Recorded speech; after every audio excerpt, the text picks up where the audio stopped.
Kiongozi wa Korea Kaskazini Kim Jong-un ameibuka tena kwenye vyombo vya habari vya kimataifa baada ya kushuhudia moja ya mazoezi makubwa ya kijeshi kuwahi kufanywa na taifa hilo linalojulikana kwa usiri na udhabiti wa kivita.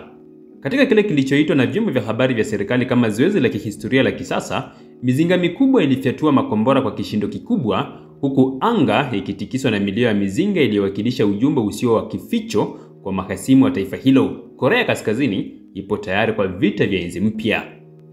Mazoezi haya yaliyopewa jina maarufu la kisasa Here Comes the Boom yamekuja wakati ambapo mvutano kati ya Korea Kaskazini, Korea Kusini, Marekani na washirika wao ukiwa kwenye kilele.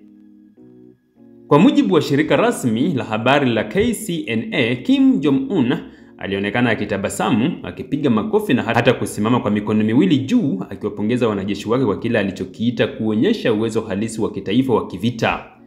Haya si mazoezi ya kawaida, bali ni ishara ya wazi kwamba Korea Kaskazini haiko tena katika awamu ya kujihami tu, bali inajipanga kuwa nguvu kamili ya kijeshi yenye uwezo wa kushambulia kwa kasi, kwa usahihi na kwa msimamo wa kimkakati.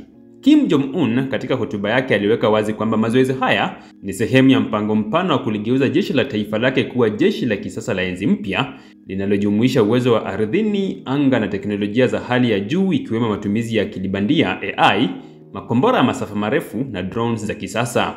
Kwa maneno yake mwenyewe, Kim alisema kuwa dunia sasa haitaki jeshi la jadi tena, bali jeshi linaloweza kujibu vitisho vya kisasa kwa kasi ya hali ya juu na bila kusita. Hili linaashiria mabadiliko ya kimkakati kutoka kwenye mtazamo wa kujihami kwenda kwenye uwezo wa kushambulia, na hivyo kutuma ujumbe mzito kwa Marekani na Korea Kusini, ambapo wamekuwa wakifanya mazoezi ya kijeshi ya pamoja karibu na mpaka wa Korea Kaskazini.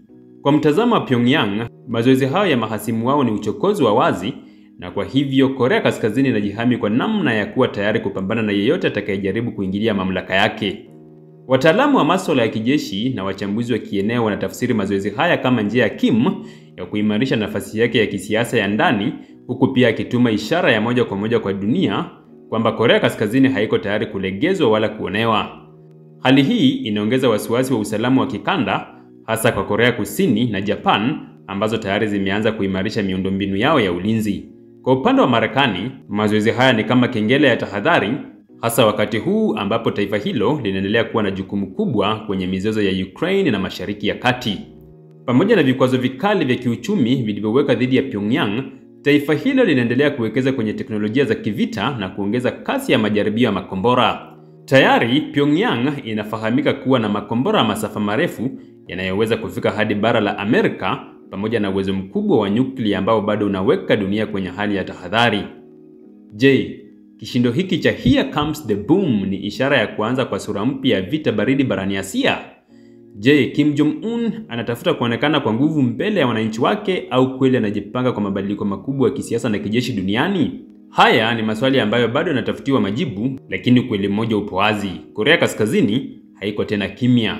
Kishindo cha mizinga si tu sauti ya silaha, bali ni sauti ya ujumbe wa kisasa. Enzi mpya imewadia na Kim anataka dunia isikilize hata kwa mabomu.